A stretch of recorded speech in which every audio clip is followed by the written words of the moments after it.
110 কিনা। মানে এটা তো আমরা বা কাস্টমাররা তো বুঝতে পারবে না এই কোড দেখে। এই কোড দেখে তো আপনি বুঝতে পারলেন 110 টাকায় কেনা, তার মানে এটা গোপনীয় কোড। যেহেতু আপনি একটা পণ্য বিক্রয় করছেন সেখানে গোপনীয়তার কিছু নাই। ভোক্তাদের অধিকার, তাদেরকে সবকিছু তথ্য দিতে হবে এবং এখানে এমআরপি সুনির্দিষ্টভাবে থাকতে হবে। বুঝতে পেরেছেন? এগুলো ভোক্তাধিকার সংরক্ষণ আইনের ব্যত্যয়। সাংকেতিক কোড ব্যবহার করাও অপরাধ। কনজিউমাররা যখন কিনতে আসবেন ওনারা এই প্যাকেটের লেবেলে এমআরপি দেখেই ক্রয় করবেন। এই কোড দেখলে তো শুধু আপনি বুঝতে পারবেন, আর কেউ বুঝতে পারবে? তাহলে আপনার এখানে যে 3 ধরনের অপরাধ পাওয়া গেল, আপনি অপরাধ অস্বীকার করেন? এগুলো কত করে বিক্রয় করেন? গায়ে রেট লাগে। এটার রেটটা একটু দেখাই দিবেন আমাকে। এটা 120 টাকা। লেখা আছে কোথাও? এমআরপি থাকতে হবে। জি। এটা কি আমাদের দেশীয় প্রোডাক্ট না বাহিরের? দেশি। বলছে মেড ইন থাইল্যান্ড। দেশে ইম্পোর্ট করে এটা। ইম্পোর্ট করে। তাহলে যিনি ইম্পোর্ট করেছেন ওনার তথ্য এখানে থাকতে হবে এবং উনি এটার এমআরপি নির্ধারণ করে দিবেন। জি। আপনি যেমন আমার কাছে কত বলেছেন 120 টাকা, এটা এই 120 টাকা কে নির্ধারণ করে দিল? এটা তো দেওয়া নাই। ইম্পোর্টার স্টিকার অবশ্যই থাকতে হবে। কোড ব্যবহার করেছেন আপনি, কোড কেন ব্যবহার করবেন? কালো কালির কোড, এগুলো কিসের কোড? এটা ধরেন 110 টাকা কিনা। মানে এটা দেখলে আপনারা বুঝতে পারেন। জি, 110 কিনা আর কি। তার মানে এটা গোপন কোড, শুধু যারা দোকানদার বা আপনারা যারা ব্যবসা করেন আপনাদের জন্য এটা। না, আমাদের কিনা রেটটা এখানে যেমন এখানে কত দিয়েছেন? 330। 110 টাকা কিনা। 330 দিয়ে কি বোঝাচ্ছেন? মানে 110 কিনা। মানে এটা তো আমরা বা কাস্টমাররা তো বুঝতে পারবে না এই কোড দেখে। এই কোড দেখে তো আপনি বুঝতে পারলেন 110 টাকায় কেনা, তার মানে এটা গোপনীয় কোড। যেহেতু আপনি একটা পণ্য বিক্রয় করছেন সেখানে গোপনীয়তার কিছু নাই। ভোক্তাদের অধিকার, তাদেরকে সবকিছু তথ্য দিতে হবে এবং এখানে এমআরপি সুনির্দিষ্টভাবে থাকতে হবে। বুঝতে পেরেছেন? এগুলো ভোক্তাধিকার সংরক্ষণ আইনের ব্যত্যয়। এখানে আরো অনেক ধরনের প্রোডাক্ট আছে এরকম কোড ব্যবহার করেছেন।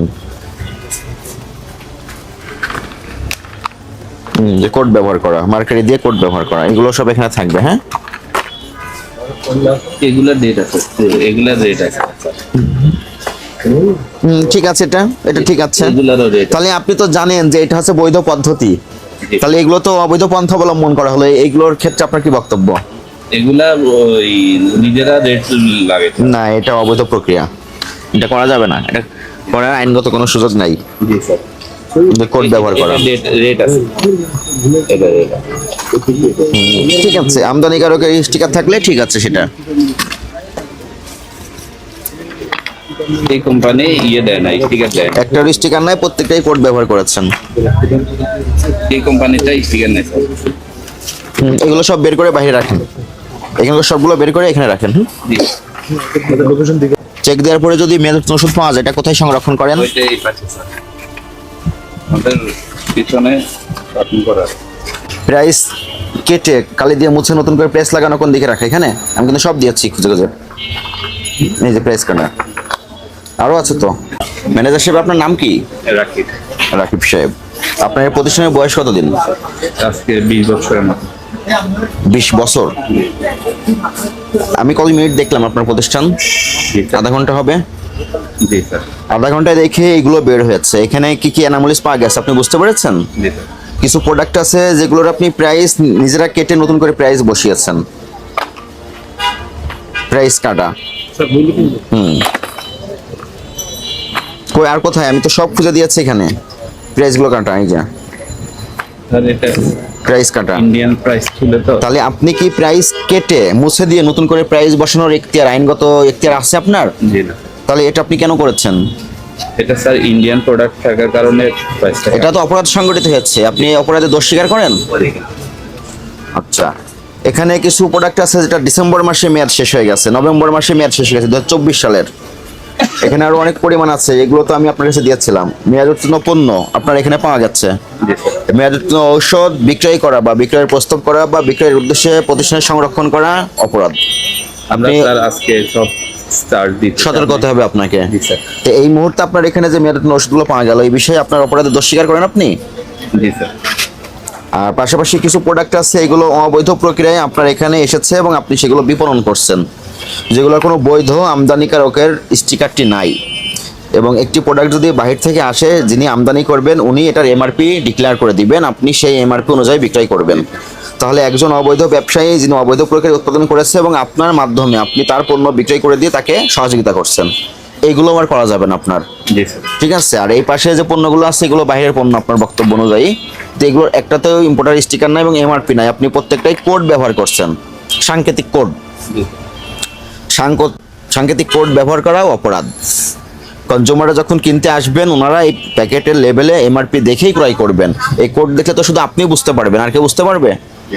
তাহলে আপনার এখানে যে 3 ধরনের অপরাধ পাওয়া গেল, আপনি অপরাধ অস্বীকার করেন? জি স্যার। এই অপরাধ আমাদের ভোক্তাধিকার সংরক্ষণ আইনের 51 ধারায় অপরাধ সংগঠিত হয়েছে। এই অপরাধে সর্বোচ্চ সাজা আছে 1 বছরের জেল, আর্থিক জরিমানা আছে 50,000 টাকা।